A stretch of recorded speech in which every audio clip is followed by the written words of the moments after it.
prices for the American dream home have skyrocketed. Numbers coming out of the housing market today, and they're not looking pretty if you're looking to buy or rent. In Money Watch, housing prices are continuing to surge across the nation. It's all getting even more expensive. Sound familiar? What's going on, everybody? Welcome back to Real Estate with Wes, episode 50. Let's get right into it.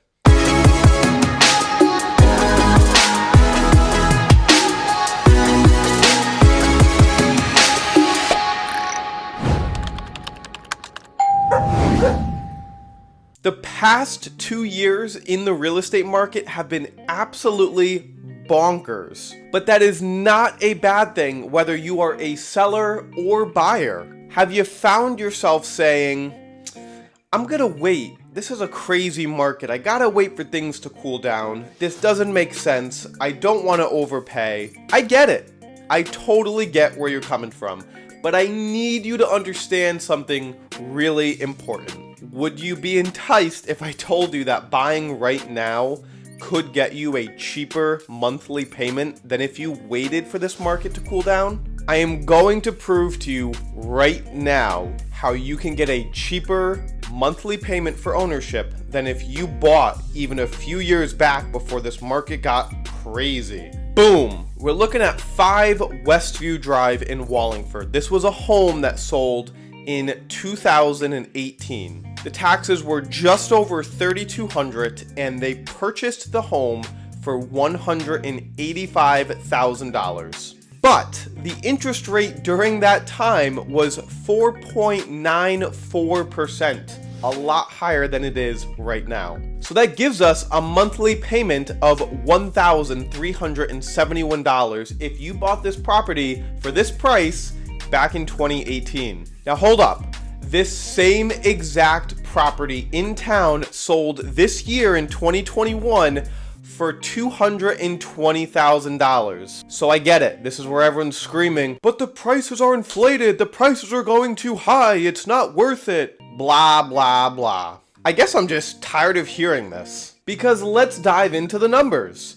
You plug in your taxes, which have gone up a little bit, and your purchase price having gone up to $220,000, but the interest rate was at 2.79% when they bought this home, which means they ended up with a monthly ownership cost of $1,334. The person who bought this home this year is paying less to own it than the person who bought it 3 years ago for a cheaper price. Whoa! You mean that I could buy this property this year for a higher price than 3 years ago and pay less to own it? Yes.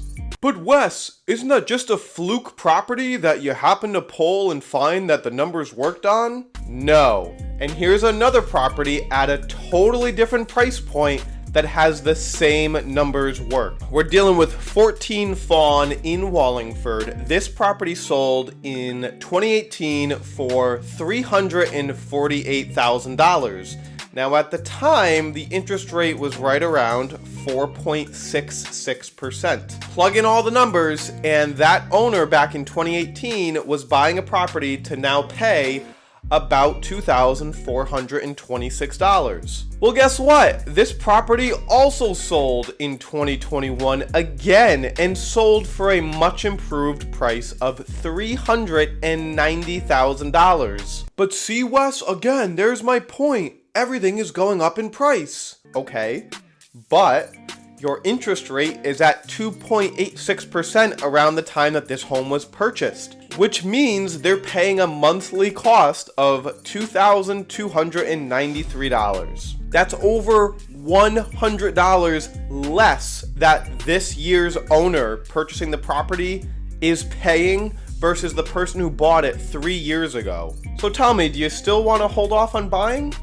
Now, I still understand the other big devil's advocate, which is this is a really competitive market and there's not a lot out there. Inventory was extremely and historically low this year, but that didn't stop people from getting into homes. And besides, the inventory is slowly coming back. And if we look at a scale, obviously seller's market has been full-fledged, but the needle is slowly coming back to the buyer's side where it's becoming a bit more fair. I promise you it's happening. So please, just understand that if you are looking for a home or considering buying a home soon, don't let this market intimidate you or get the best of you.